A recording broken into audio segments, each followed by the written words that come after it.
celebramos el curso siguiendo el tiempo académico con una nueva tertulia en la Universidad Carlos III, en el ciclo de tertulias jurídicas,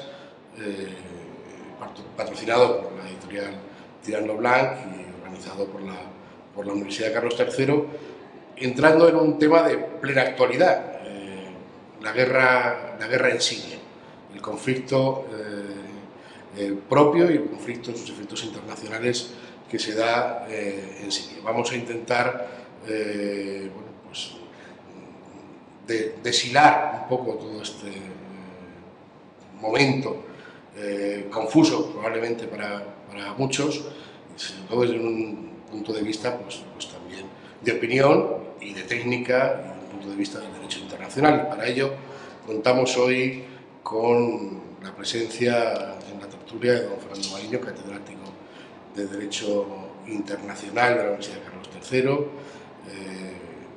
gran experto en esta materia, en los conflictos internacionales y en sus efectos.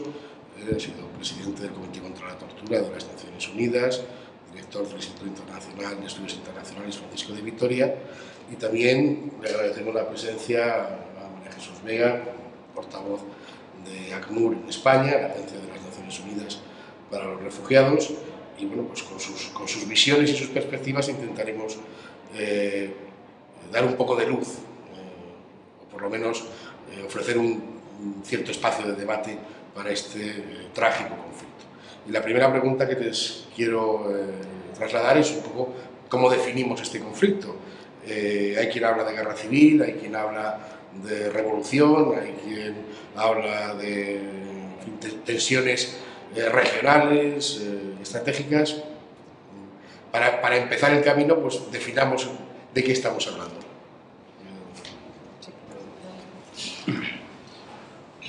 Bueno, hay terminologías jurídicas y terminologías menos jurídicas. Desde el ángulo jurídico internacional no hay duda de que hay un conflicto armado que es interno en parte y en parte es internacional, o sea, un conflicto híbrido, por así decirlo. Quizá pese más el aspecto interno, conflicto armado interno, porque el gobierno de Siria o el régimen sirio enfrenta, digamos, a un grupo de organizaciones no perfectamente definidas, pero bueno, en todo el caso insurgente o contra el gobierno, se pueden denominar de varias maneras, digamos, insurgencia está bien, pero son beligerantes de todas maneras, emplean la fuerza armada. O sea, el conflicto es interno. Ahora bien, tiene elementos internacionales en la medida en que ambas partes del conflicto interno están siendo ayudados por terceros exteriores. Entonces, sin que la intervención de los poderes externos llegue a ser una intervención armada, hay ayuda militar, hay tráfico de armas, hay tolerancia con la entrada de combatientes, de forma que jurídicamente no sé si es muy importante la distinción entre internacional e interno aquí, quizás solo desde el punto de vista de la calificación de los crímenes. Como los rebeldes armados que luchan contra el gobierno no tienen un poder central bien identificado, han tenido algunos líderes, pero son pasajeros y tal, no están unificados, entonces es difícil atribuirles una personalidad propia en este ámbito. Desde ese punto de vista, cometen crímenes de guerra, eso no hay duda, y más difícilmente crímenes contra la humanidad. Sobre eso habrá tiempo de hablar y tal, ¿no? Eso es lo que yo diría. Ahora hay otras terminologías, desde luego. Entonces, desde el ángulo, no sé, más sociopolítico, pues se puede hablar de rebeldes o de insurgentes o de, no sé, grupos armados incontrolados, una coalición de fuerzas armadas. Por el otro lado, en cambio, parece que el gobierno mantiene una cierta coherencia, una cierta unidad, ¿no? No creo que pueda decir mucho más desde el ángulo jurídico y del otro. ¿Es importante desde el punto de vista de la acción humanitaria esa terminología? Hombre, yo creo que es importante también. Nosotros hasta la fecha, como ha dicho el profesor Mariño, nosotros hemos estado hablando de conflicto, no hemos hablado de guerra, aunque realmente llega un punto en que dices, bueno, podríamos estar hablando de una guerra civil, podríamos estar hablando de esa parte internacional con ese apoyo a veces velado y a veces abierto de otros países o de otros grupos, otros movimientos, pues como está pasando abiertamente, por ejemplo, pues desde Hezbollah en Líbano o bueno, pues el apoyo de Irán al gobierno en el poder ahora mismo, Rusia, China, pero por otro lado otros países occidentales que están apoyando y están enviando armas. Creo que eso es una cosa abierta, que se conoce y que se ha hablado y se ha discutido en foros en todos los contextos. Nosotros estamos utilizando el término conflicto armado y bueno, pues hablamos de grupos insurgentes, hablamos de oposición, pero es una oposición efectivamente atomizada, dividida, muy segmentada. No hay cabeza de oposición que obedezca o que esté dando las órdenes a los distintos grupos armados. La zona de Alepo manda un grupo, en la zona de Homs otro, en Dera tenéis otros grupos diferentes con otro sesgo. Se ha hablado de la presencia de grupos de Al-Qaeda. Tenemos realmente un mosaico y bueno, pues esa dispersión dentro de lo que son los grupos de oposición y esa división es lo que en un momento dado podría a lo mejor dificultar de cara al futuro pues una serie de opciones de solución o de gobierno, de coalición con tantas cabezas distintas y tanta dispersión, ¿no? Bueno, parece que tenemos ganas de ir buscando las soluciones. Intentaremos al final de la tertulia apuntar algunas de las posibles, pero ustedes ya han apuntado ese elemento importante que es la participación de agentes terceros, de otros países, tanto en el marco regional como más internacional. ¿Podríamos definir cuál es el papel de esos países terceros en este conflicto y qué influencia tienen en su desarrollo? Rusia, Israel, Irán, la Unión Europea, si es que tiene algún papel en este caso. De España hablamos más tarde. Bueno, yo puedo dar unas ideas.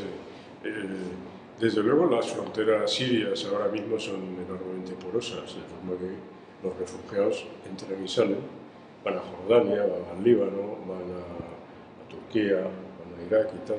Y desde ese punto de vista los insurgentes, llamémoslo así, los grupos armados antigubernamentales, también reciben ayuda, salen, entran.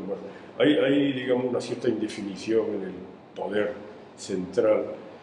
Yo estaba en el Líbano recientemente en una misión de Naciones Unidas y los sirios refugiados no estaban en campamentos de refugiados, estaban sueltos por el país, digamos, y había, al parecer, una intención política del gobierno libanés de crear campos de refugiados. Sobre eso ya nos hablará nuestra compañera. Bueno, de los actores se puede decir todo, porque claro, resulta que ha polarizado al Consejo de Seguridad el conflicto. Entonces, por un lado está Estados Unidos, el Reino Unido, Francia, por otro lado China y Rusia, polarizados desde el punto de vista de paralizar la acción del Consejo para que no tome medidas ejecutivas obligatorias, según el capítulo 7, y por otro lado, Rusia es un aliado del régimen sirio y probablemente le está dando armas frecuentemente. Desde ese punto de vista, tiene una base militar allí, en fin, le considera aliado y el Assad habla de amigos rusos y tal. Y no hay duda de que lo han echado a cabo, últimamente, eso es un poco hablar. Los chinos están en segundo plano, pero también votan con los rusos y estratégicamente no hay duda de que en este conflicto están con ellos. Y por otro lado, por hablar del Consejo de Seguridad, están los tres países occidentales, todos con derecho a veto, pero en fin, ya sabemos que el Consejo de Seguridad se paraliza cuando hay un veto y dice, no, yo no voy a votar eso. Entonces, cuando están negociando una resolución, si uno dice, yo vetaré eso, entonces ya abandonan ese texto y buscan otro, ¿no? Eso es lo que ocurre. Y luego no llega, digamos, el enfrentamiento a ser un enfrentamiento, digamos, ¿cómo diría yo? Muy intenso, digamos. Está todavía en el terreno diplomático y político y a lo mejor no pasa de ahí, digamos. Es más, parece que se dan pasos en ese sentido, no sé. Pero los otros poderes están ahí. Turquía está presente de alguna manera, esperando su posibilidad. Era partidaria de la intervención armada de Turquía, junto con el Reino Unido, que fracasó, y Francia, que ha hecho del país más agresivo que otros. Luego está Irán. Irán es aliado de Siria, digamos, en esto, digamos, por la Comisión chiita y por otros motivos. Y luego pues hay la Liga Árabe, como siempre, ha dado ejemplo de desunión y de división. Entonces, parece ser que el gobierno de Egipto, dentro de sus modestas posibilidades actuales, pues apoya más bien el régimen sirio, se oponía a una intervención armada. E Israel ha mantenido, yo creo que de modo inteligente, un segundo plano. Se ha quedado en la trastienda, esperando, siempre alerta, siempre con su aliado norteamericano, pero no quiere intervenir en el conflicto y probablemente hace bien, digamos, porque la situación se podría complicar mucho, ¿no? Entonces, finalmente Arabia Saudita también, habría que hablar de ella. Arabia Saudita está con los rebeldes, digamos, yo creo que de salvaguarda con Qatar y tal. Es un problema también chiita-sunita, digamos, ¿no? Es una división que hay que tener en cuenta en este caso. Los alawitas son una especie de herejes de los chiitas, no sé si nuestra compañera sabe algo más, pero son un núcleo cerrado y que mantiene el poder férreamente en Siria, ¿no? Entonces hay como una serie de actores de diversos signos, digamos, que intervienen de diversas formas, pero el panorama de alianzas y contraalianzas se puede diseñar, al menos en términos generales. Yo creo que más o menos está definido, así decirlo.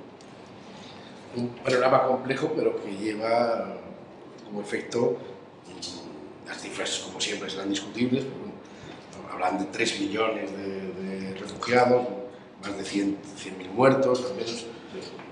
Sí, vamos, yo creo que discutibles ahora mismo no son, o sea, están contabilizados, puede haber un margen de error, pero efectivamente este conflicto que comienza o data de marzo del año 2011, que ya estamos bien entrado el tercer año de situación, está dejando, pues ha dejado más de 2 millones de personas en los países limítrofes.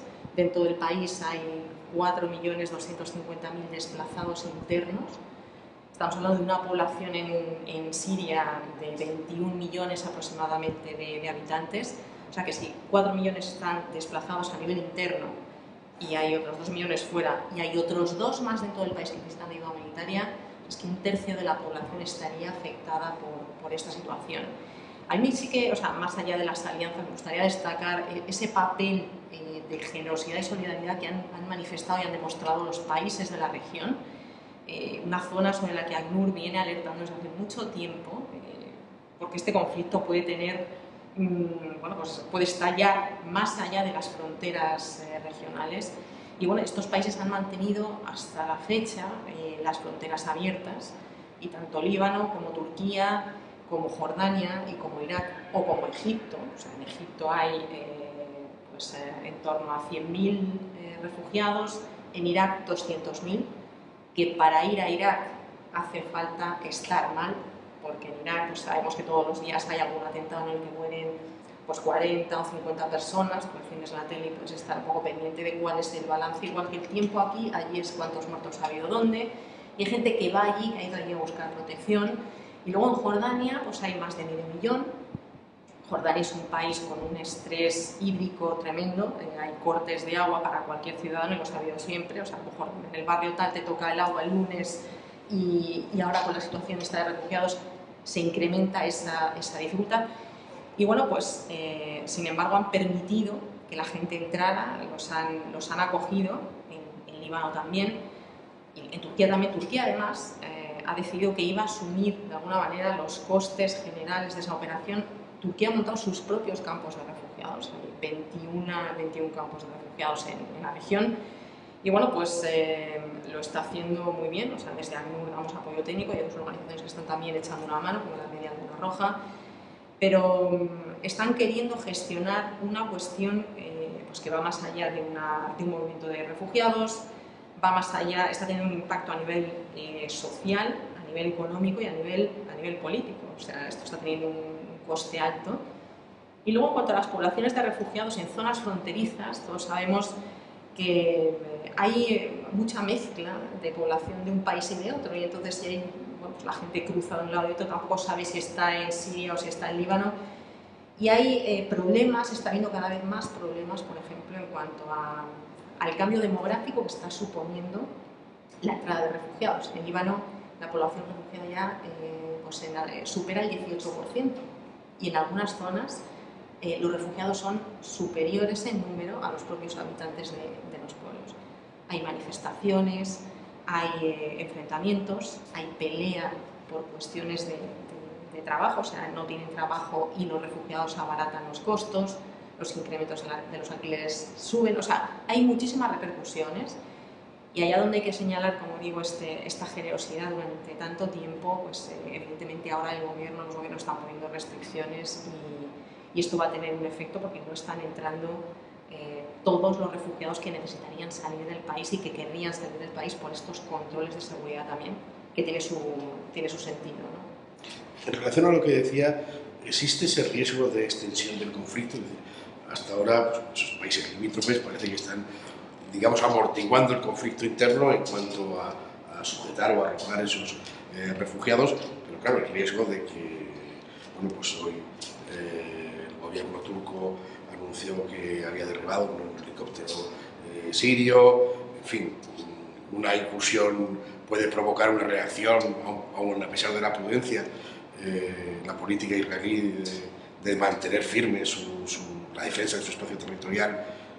Puede decir, ¿estamos en un momento en el que el conflicto está contenido en Siria o el riesgo de que el conflicto se extienda y se generalice es real, o es potencialmente previsible? Bueno, yo puedo dar una opinión. A mí me parece que hay como un filo que de momento se logra que el conflicto no se extienda o no se extienda de modo serio más allá de las fronteras.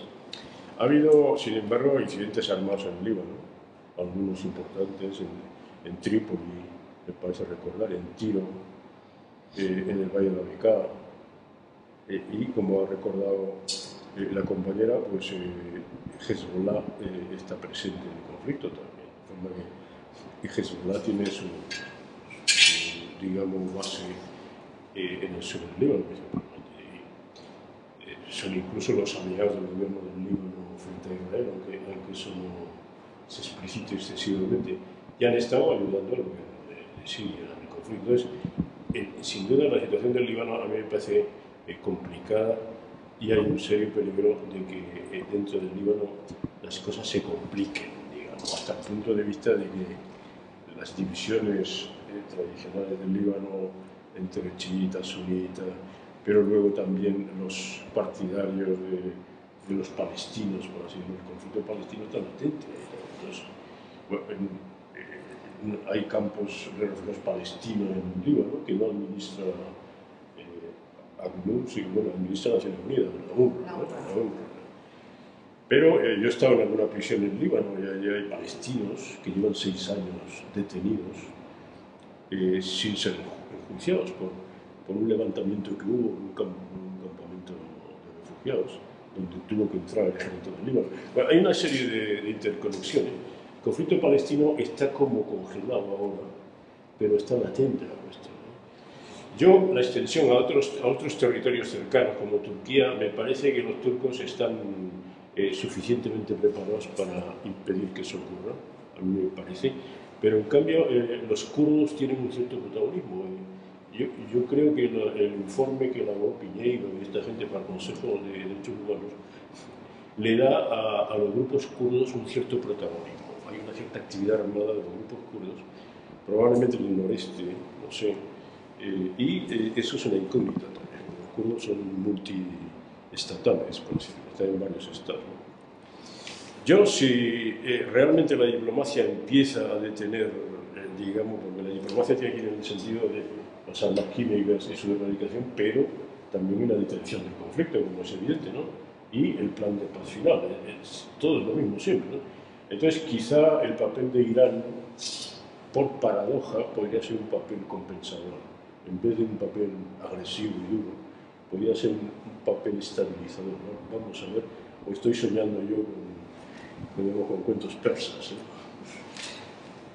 Bueno, no, yo quería decir que efectivamente la situación en estos países está de momento contenida, de momento controlada, pero falta esto para que se desborde. O sea, las infraestructuras de los países están al borde del colapso. O sea, con la situación que están viviendo y con la carga que están asumiendo en distintos aspectos. Ya no solamente es que tienes una población, en Líbano no hay campos de refugiados, sí lo hay en Zaatari, el campo de refugiados de Zaatari, que está gestionando con muchas otras organizaciones trabajando dentro, pues es ahora mismo la cuarta ciudad más importante del país. En cuanto a número, hay más de 120.000 personas, se ha abierto uno nuevo. Pero en Líbano están dispersos por 1.400 localidades distintas.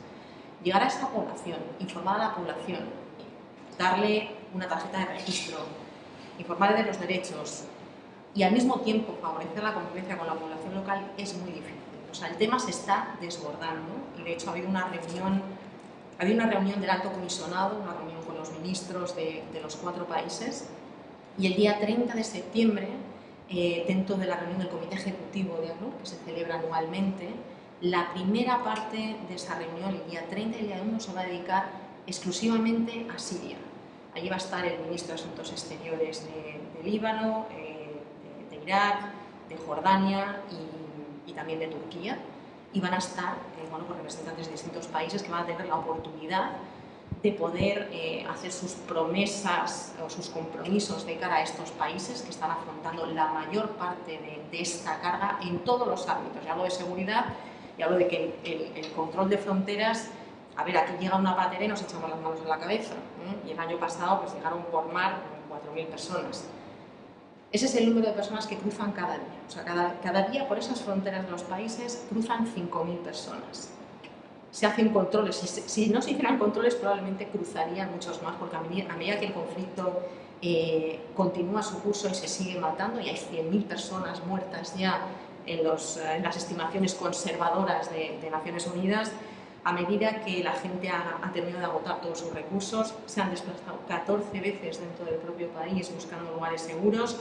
Si tu casa permanece intacta, es objetivo, también puede ser objetivo de los grupos en conflicto, y te tienes que marchar, agotas todo, o sea, sin trabajo, sin electricidad, sin servicios médicos, la gente termina por marcharse porque ya no tiene otra alternativa. Entonces, ese cruce de fronteras se está controlando y bueno, pues los países están diciendo que lo controlan pues porque temen, y de hecho pues hay algunos grupos terroristas o en fin, elementos indeseables que están entrando al país y que están desestabilizando determinadas zonas.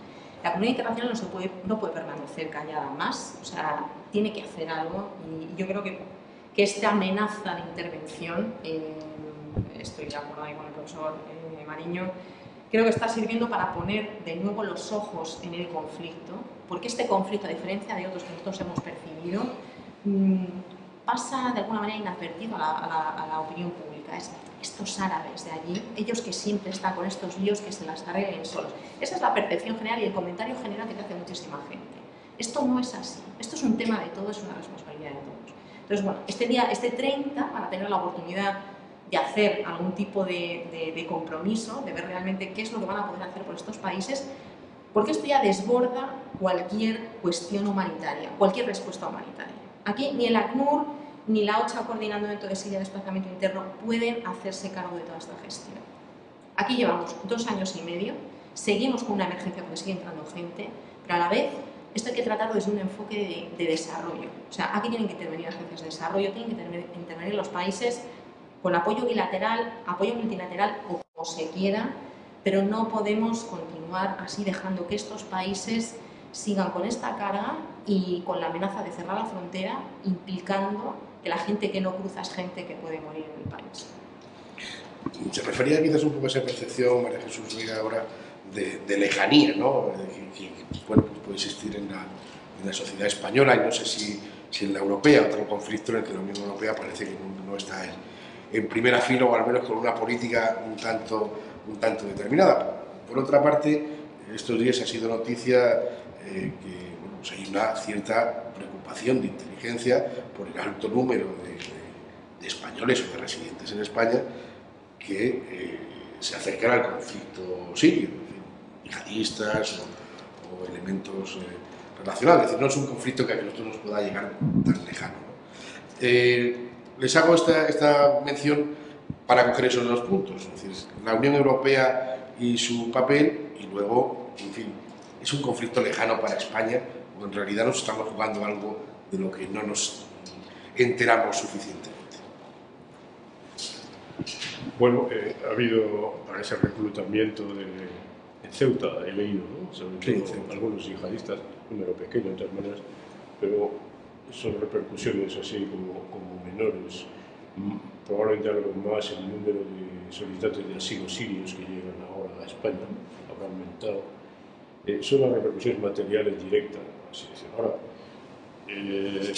no podemos ser ajenos al destino de una parte del Mediterráneo. Digamos, sea lo que sea el resultado, no es lo mismo un resultado que otro. Y aunque los intereses españoles en la comunidad internacional no son una potencia global como Estados Unidos y tal, no deja de importarnos, y no solo de modo egoísta, es decir, no solo porque suba el precio del petróleo, digamos, o el problema de abastecimiento pues, de gas o lo que sea, y eso suba el gas también, no es únicamente eso. Es, digamos, la condición de un Estado como el Estado español que debería ser un miembro destacado de la comunidad internacional y de la Unión Europea, o sea, al mismo tiempo, ¿no? Pero la diplomacia española debe estar presente en estos casos, digamos, un caso serio, importante, duro, difícil de solucionar, porque ahí, aparte de Bernardino León, que está ahí, decíamos, haciendo su papel diplomático, yo no sé si la diplomacia española tiene el protagonismo que merece tener el Estado español, digamos, en la comunidad internacional y en esa zona en particular. Ahora, la Unión Europea, bueno, la Unión Europea, como digamos es habitual, pues se muestra dividida. En cuanto a la intervención, hubo pues, un bandazo de Cameron, que no es personaje de mi gusto, pero bueno, él intentó que le apoyaran los comunes para la intervención armada y le salió mal. El pueblo británico le dijo que no, que esta vez que lo sentían pero que no le ayudaba. En cambio, Hollande, que no ha consultado al Parlamento francés, pues ha dicho que sí. Los alemanes, no. Los italianos, yo no sé si me he enterado bien, me pareció que por un lado decían que sí y por otro decían que no. Eso me pareció, no estoy seguro. O sea que la diplomacia europea se ha mostrado dividida en este caso y han prevalecido, pues, no sé, ¿cómo llamarlo? Los reflejos excoloniales, porque Siria y toda esa zona pues, era protectorado francés, bueno, mandato francés, y luego estaba el mandato británico, y la línea Sykes-Picot fue la que dividió, y la presencia francesa ahí es vista como digamos, un resto del antiguo glamour francés y tal. Ese tipo de reflejos todavía quedan, parece mentira, pero quedan todavía, siendo así como una cosa absurda, ¿no?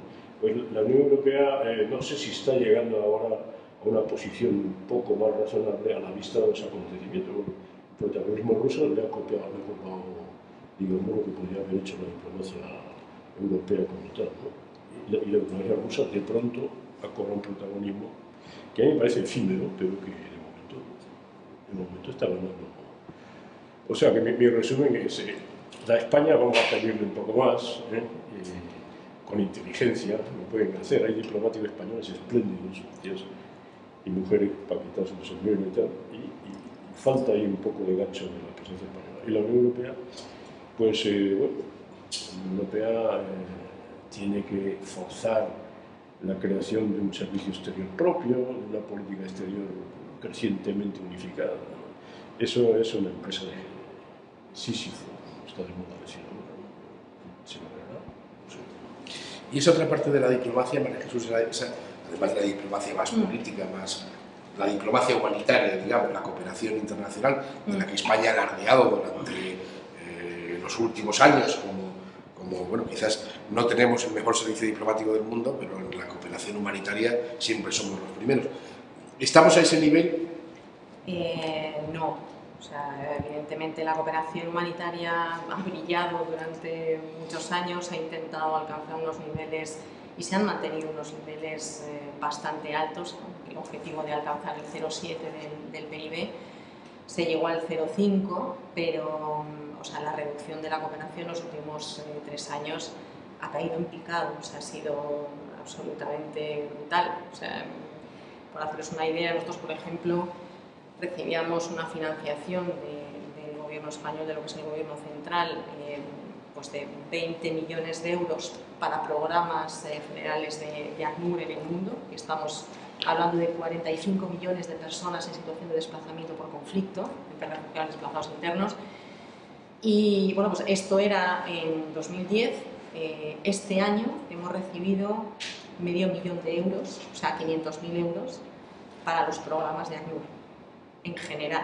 O sea, se van a dar 300.000 probablemente para Jordania, los han anunciado, para poder echar una mano a la población urbana en Jordania, que son el 80% de los refugiados, no están viviendo en campos, sino que están viviendo en zonas urbanas. Y esa es un poco esa aportación. Se realiza a través de AECI, de la Agencia Española de Cooperación Internacional, a quien agradecemos muchísimo el apoyo que nos ha venido dando durante muchísimos años, pero en este momento, lamentablemente, bueno, pues, lo que es evidente es que a nivel europeo y a nivel de España, esa crisis general de la que llevamos años hablando está afectando a todos los sectores, pero en concreto, bueno, pues, desde luego la apuesta no ha sido por mantener la cooperación y en el Ministerio de Asuntos Exteriores han sido los cortes más fuertes. Y dentro del Ministerio de Asuntos Exteriores, los cortes más fuertes se los ha llevado la cooperación. Con lo cual, también es cierto, yo creo que ahí, bueno, pues, hay que reconocer que a nivel popular, pues es una cosa que da poco voto lo de decir y voy a emplear tantos millones en este momento para ayudar a los de fuera, cuando te estás viendo en muchos foros cómo es la respuesta de la gente de a pie diciendo, pues con lo que está cayendo aquí, ¿a qué vas tú a dar dinero a los que están fuera? Claro, su crisis no es la nuestra, estamos hablando entre la diferencia entre la vida y la muerte en muchos de los casos, pero bueno, o sea, es decir, en ese plano estamos hablando de presencia o de importancia en términos de cooperación, o sea, que pues, los propios trabajadores de la agencia de cooperación pues te lo dicen, o sea, no tenemos más que esto y no se puede hacer más. O sea, así estamos. A nivel de la Unión Europea se podría hacer más, de hecho, ACNUR también está haciendo un llamamiento y se está pidiendo ya no que igualen la generosidad de los países limítrofes con 2 millones de refugiados, porque es que aquí a Europa han llegado pues, este año apenas 20.000 solicitantes de asilo sirios. En España, por ejemplo, el año pasado hubo 2.600 peticiones de asilo, de las cuales 200 eran de refugiados, de personas que venían de Siria y que solicitaban ser reconocidas como refugiadas. Entre enero y junio de este año se han recibido 360. Seguimos hablando de cifras mínimas, cifras ridículas, entre comillas, comparadas con lo que estamos viendo en otros países. Alemania el año pasado tuvo 40.000 solicitudes de asilo, Francia 30 y pico, Reino Unido, Italia, todos se manejan dentro de 20, 30, 40.000. Y aquí en España estamos hablando de 2.600. Aquí estamos muy blindados, muy cerrados. Es muy difícil que la gente llegue. Y además, para los sirios en particular, cuando se impone un visado de entrada, y ya no solamente de entrada, sino un visado de tránsito, con lo cual estamos hablando de que la gente que llega como con un destino a un tercer país y hace escala técnica aquí de 1 hora o 2 horas, tiene que tener su visado de entrada. Esa imposición, en el momento que llegaban aquí como 4 o 5 familias sirias hace más de un año, pues terminó por cerrar de alguna manera la única vía que tenían de entrada muchas de estas personas que salían huyendo desesperadas. Entonces, la verdad es que cuesta el estar diciendo, oye, Jordania, Turquía, tal, sigan ustedes manteniendo esto y salvando vidas, mientras tú desde aquí estamos hablando de los niveles en los que nos movemos de contribución o niveles de protección y bueno, yo creo que eso es algo que hay que contar y hay que explicar también, o sea, para que la gente no se ponga nerviosa cuando estamos hablando de que se han duplicado a lo mejor las cifras de sirios que han llegado a España. como digo, o sea, no pasan de 300 y probablemente habrá un número similar, un pelín más seguramente, de aquí a finales de año. Entonces, bueno, pues con esto que hacemos, se cierran estas puertas. Por cierto, a medida es muy difícil también el poder pasar a la península, hay sanciones a las compañías aéreas que traen personas en situación irregular y la gente, que los que llegan son los privilegiados, se busca la vida como pueden. O sea, con esto pues muchas veces lo que se hace es seguir alimentando las redes de traficantes que encuentran la forma de sangrar o de sacar el máximo, y si es con un pasaporte falso y te cobra el triple. También están cobrando para sacar a la gente de Siria, o sea que también hay traficantes que te cobran por el trayecto en camión de toda la familia, pues a lo mejor 300 euros por persona, a labradores que han tenido que vender las 4 hortalizas que les quedaban, o agricultores o ganaderos con 4 ovejas, ¿no? Entonces, es sangrante, pero desgraciadamente muchas de estas situaciones aprovechada por gente que no tiene escrúpulos y que bueno, pues va a sacar dinero también de esta circunstancia. Sobre el derecho de asilo, probablemente nos dará para hacer un programa único dedicado a él, porque efectivamente pues es un elemento que tiene su importancia, no vamos a poder detallarnos mucho, pero quizás sí que esa imagen quizás de las políticas de Europa como tierra de asilo o alguna de derechos humanos, de respeto de los derechos humanos, cada vez más parece que bueno, pues eso, efectivamente se blinda un poco, ¿no? Estamos retrocediendo en materia de derechos humanos, en política con mayúsculas, ¿no? De derechos humanos, de la que Europa, bueno, pues siempre ha sido, digamos, bandera y ha tenido ese elemento pues como uno de sus signos definitorios, ¿no? Si la pregunta se refiere a los derechos humanos dentro de Europa o como acción exterior europea, ¿no? de protección de derechos humanos, seguramente habría que hacer diferencias, pero la Unión Europea ha intentado o está intentando crear un sistema común de asilo en la Unión Europea, ¿no? Entonces, deja libertad a los Estados para ser más generosos, teóricamente, y establece un marco común real. A mí me parece que hace muy poco han aprobado un par de reglamentos, un par de directivas, y hacia la unificación del derecho, de las normas que regulan la protección internacional de los necesitados, digamos, por así, de los extranjeros necesitados. Porque el asilo, bueno, es una palabra muy amplia. Hay el refugio como tal, darle el estatuto del refugiado, y luego hay la protección subsidiaria, y luego la acogida temporal. Como el sistema europeo da varias posibilidades, si no se quiere ser generoso dando estatuto del refugiado, porque no conviene, y además el estatuto del refugiado exige toda una serie de requisitos y tal, sí, por ejemplo, acogida temporal, eso está previsto en las normas del derecho de la Unión Europea. Y ahí yo tengo la impresión de que la generosidad europea está faltando. Esa es la impresión que tengo. Las formas de la acogida temporal, yo tampoco, es cierto que tampoco conozco exactamente cuántos sirios podrían venir, digamos, y ser acogidos de acuerdo con criterios de proporcionalidad y de equidad, ¿no? Porque son costes también, y eso, bueno, pues hay que distribuirlo entre los estados. Pero seguramente unos cuantos miles sí podrían ser acogidos temporalmente, puede ser 6 meses, 1 año, 2 años, como se hizo con la guerra yugoslava también, en cierta medida, ¿no? Y eso es una de las fórmulas. La otra es la protección subsidiaria. El refugio pues, puede quedar, digamos, como una fórmula mágica, digamos, ¿no? Usted es refugiado, está aquí permanentemente, te queda todos los años que necesite, etc. Bueno, eso es otra historia. Lo de la... no sé, es que la pregunta es muy amplia porque...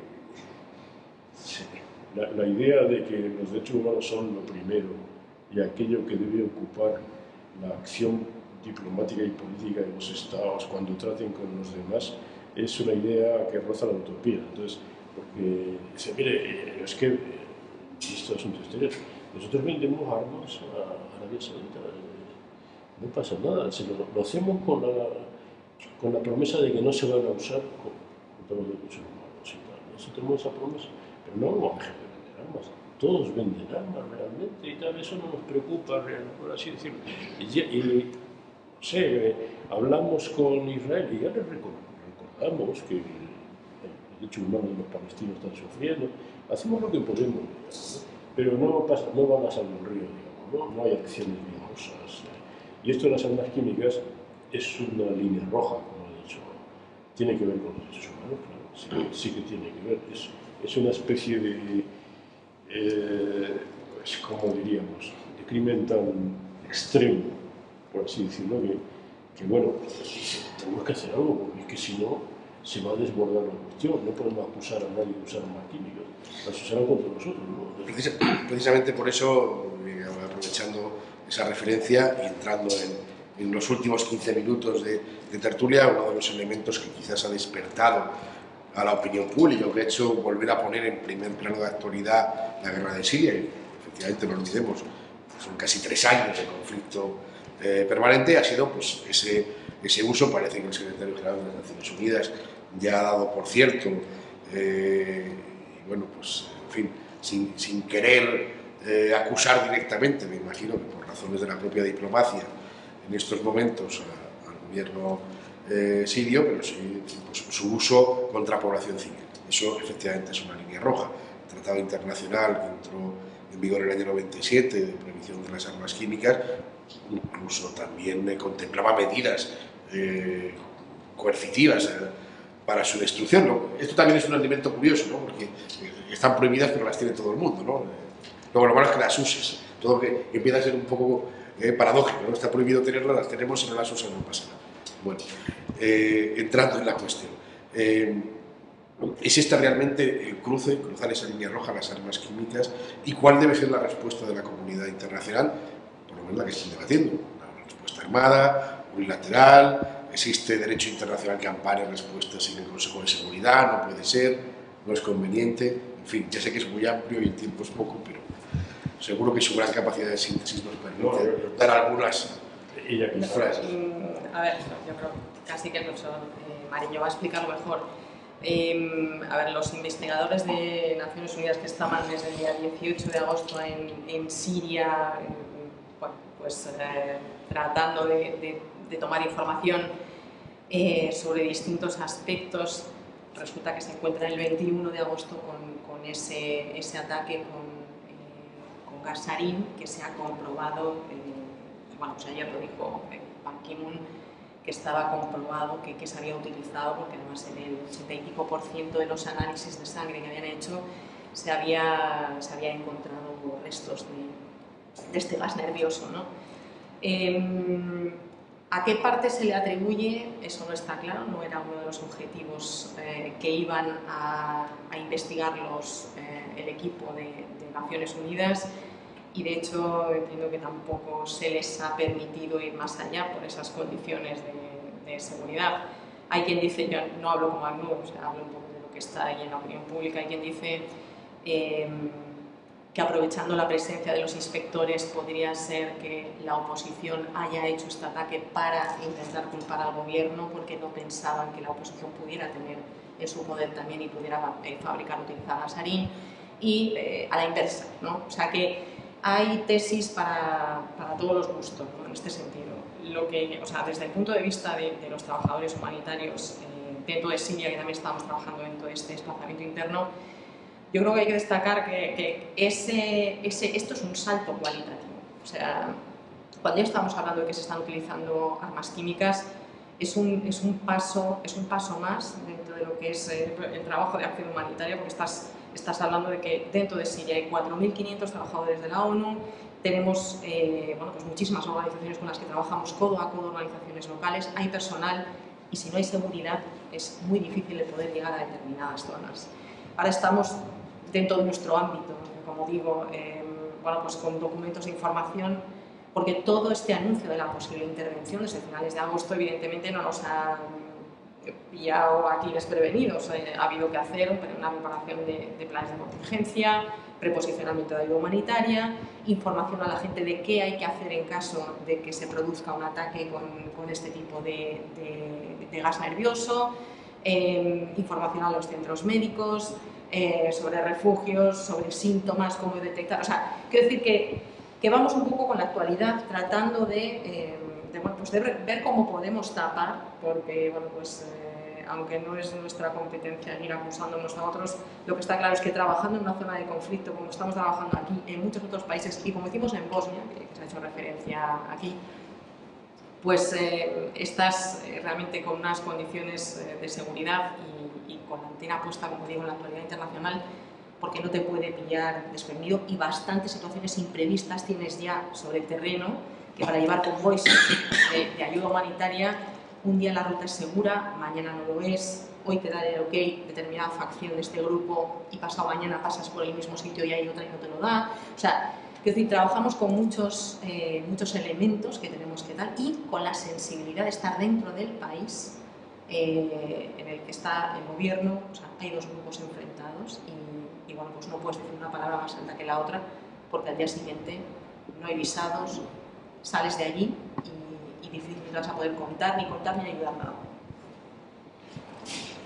Yo iba a decir que las armas químicas, ya incluso Obama había hablado del tema vagamente y tal, pero sí que, sea quien sea, han pasado la línea de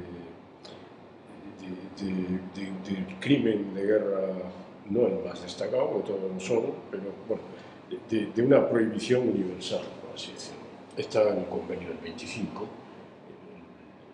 y el tratado del 93, que entró en vigor en el 97, pero es una norma universal, no hace falta, porque Siria no habrá ratificado el tratado, pero es igual, tampoco ha ratificado Egipto, ni Angola creo, ni Israel. Parece que ha anunciado ratificarlo hace unos días, o ¿Quién? Siria. Hace 4 días. Siria le han forzado y le han dicho, es el tema de no es el mejor momento armada y tal. Y dice, bueno, mira, has tirado armas, dice Obama, ¿no? Luego ha habido inspecciones, pero la medida que Rusia y Estados Unidos le dicen es acaba con tus armas químicas, ahora vamos a aprovechar la ocasión y fuera las armas químicas, y ahora ratifica el tratado, la Organización de Prohibición de las Armas Químicas va a entrar allí, vas a destruirlas en 2 meses o 3, y luego habrá inspecciones continuadas y tal, para que no se usen más y tú no tengas armas químicas. Que conste que el año 12, me parece que estaba programada una conferencia para la eliminación de las armas químicas en el próximo 20 años. En todos los países. Israel tiene armas químicas y Egipto también. De forma que eso hubiera podido ser una ocasión, pero eso se paralizó. No voy a decir el nombre del Estado que lo paralizó, pero en fin, es el que ahora es más activo precisamente. Bueno, total, que eso es un elemento positivo, no hay duda ninguna. Pero el acuerdo es, el Consejo de Seguridad hace suyo eso, obliga a Siria a eliminar las armas químicas. Y ya empiezan a discutir si la resolución que se va a aprobar va a decir además, y si no las elimina, usaremos la fuerza, o podremos usar la fuerza. Los rusos no quieren hablar de eso. Dice, no, vamos a lograr que eliminen las armas químicas. ¿Qué pasa con el conflicto entre tanto? Por cierto, que las armas químicas de los rebeldes, así llamamos, también deberían eliminarse, si es que las hay, digamos, ¿no? Todas las armas químicas. Es un avance, sí, pero no es suficiente, es muy importante, pero digamos hay que ir más allá, ¿no? Hay que detener las acciones armadas y lograr un armisticio. Y eso es lo que la tarea, digamos, que en los próximos meses deben desempeñar. Bueno, María Jesús ha explicado con gran claridad el desastre humanitario que hay, ¿no? Yo creo que Irán está dando dinero a Siria para comprar armas, me da la impresión. Pero luego hay el dinero generoso de Naciones Unidas, que yo sé que el Cangur debe haber gastado ahí el presupuesto entero, no sé. Nuestro presupuesto para la emergencia, a nivel regional, el llamamiento global es de 3.000 millones de dólares para poder dar respuesta de aquí a final de año en todos los países. Para desplazamiento interno es de 1.400.000. Este es el llamamiento global que engloba bueno, pues a más de 100 y pico organizaciones de Naciones Unidas o de otro tipo. O sea, ACNUR coordina lo que es la respuesta a refugiados a nivel regional y dentro de Siria el desplazamiento interno lo coordina la OCHA. Ahí está ACNUR, está UNICEF, está PMA y otras organizaciones, la OMS, que están, bueno, pues como yo, trabajando en racimo, en un enfoque en lo que llaman el cluster approach, que es como un trabajo coordinado por área de especialización, cada uno dentro de su materia, pues alojamiento, vacunación, salud, etc. Y bueno, pues se necesita ese dinero. no se ha recibido ni el 50% de esa cantidad. No estamos cubriendo las necesidades básicas de la población que va saliendo, o sea, no las estamos cubriendo. Nos estamos viendo en la tesitura de tener que tomar decisiones horribles, como a quién ayuda, a una familia con dos menores que son deficientes mentales, o una pareja de abuelos que viene con los nietos y son 7. Entonces dices, bueno, pues no tengo dinero, ¿cuál es el más vulnerable de los vulnerables? Entonces, en ese sentido, y dentro de esta generosidad a la que se está apelando también de la Unión Europea, bueno, pues una de las cosas que está pidiendo ACNUR también es la acogida de casos especialmente vulnerables de estos países de la región para intentar echar una mano. Sabemos que bueno, pues no será un gran apoyo, pero hay personas que por el trauma que han sufrido, hay gente que ha vivido cualquier tipo de aberración, por tener un tratamiento médico que no pueden continuar en la zona, gente con un perfil alto, que su situación podría ser de riesgo en la zona donde están, que se dé reasentamiento o acogida temporal a esas personas, y de hecho Alemania precisamente ha sido pionera, y esta semana pasada bueno, pues habían dado una cuota para 5.000 personas que podrían llegar a un programa de acogida temporal, y llegaron pues como 107 de esas 5.000 que han ofrecido. Ha habido otros países que han ofrecido también plazas. Y bueno, pues es otra de los compromisos que los países pueden hacer también este día 30 de septiembre que estoy hablando de esta reunión sobre Siria del Comité Ejecutivo de ACNUR. Y bueno, pues se pueden hacer gestos y se puede apoyar de diferentes maneras. Por supuesto que lo más importante es ese movimiento de la diplomacia mundial para acabar con esto, porque bueno, más allá de intervención o no intervención, si este conflicto continúa, aunque sea a menor escala, están muriendo pues casi 5.000 personas al mes. Es una barbaridad. O sea, es que nosotros hemos pasado por una guerra civil, hemos visto Bosnia cerca, por aquello de que a la gente le toca lo que está cerca, y yo creo que no se justifica que se siga con este nivel de sufrimiento humano en un movimiento de desplazamiento que es el más grande que hemos visto nosotros desde el genocidio, del desplazamiento que se produjo con el genocidio de Ruanda en el 94. Entramos en los últimos minutos y les voy a pedir, dentro de lo posible, bueno, pues en 2-3 minutos, pues esa receta, si es que la hay, si es que se puede resumir para la solución del conflicto. Es decir, ¿qué pasos se deberían dar para solucionar este conflicto? ¿Qué elementos son o deben ser imprescindibles para que este conflicto se dé, teniendo en cuenta esas razones geopolíticas, estratégicas, humanitarias y también de justicia? Es decir, un conflicto en el que hay responsables y en el que el elemento de justicia no resuelto, la historia nos dice que muchas veces vuelve a posteriori revestido de venganza, ¿no?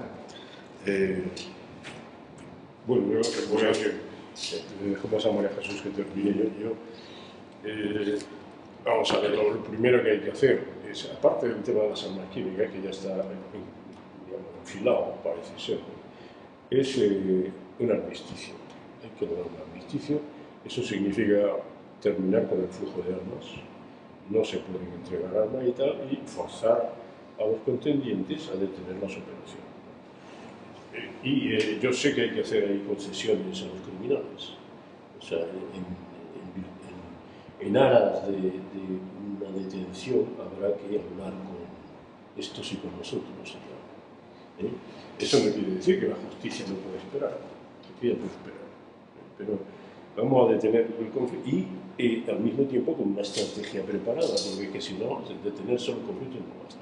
La gente tendrá que retornar a sus hogares, probablemente habrá que recomenzar, digamos, la reconstrucción de las estructuras sociales y políticas en Siria de alguna manera, y ahí tiene que haber una tutela internacional, porque, digamos, el Assad está contaminado.